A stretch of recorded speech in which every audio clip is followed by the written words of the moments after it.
दिनांक 29/9/24 रोजी Ambad police station येथे गुन्हा नंबर 643/24 कलम 296 351 भारतीय न्याय संहिता अन्वये दाखल करण्यात आला होता। त्यामध्ये IT ऍक्ट कलम 66C लावण्यात आलेला होता।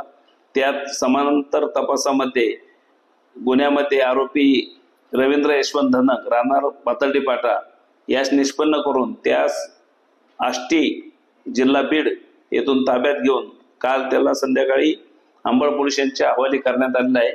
माननीय कोर्टाने आज रोजी त्याला 1 दिवसाचा PCR मंजूर करण्यात आलेला आहे। तर काय घटना झाली?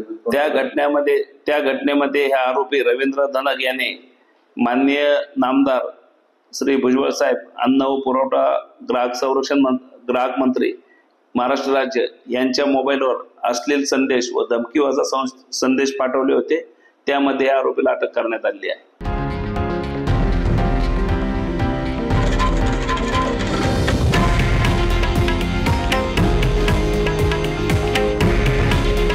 हे आहे देशातील नंबर 1 न्यूज नेटवर्क आणि आपण पाहत आहात TV9 मराठी। काळजी तुमची, हित महाराष्ट्राचं।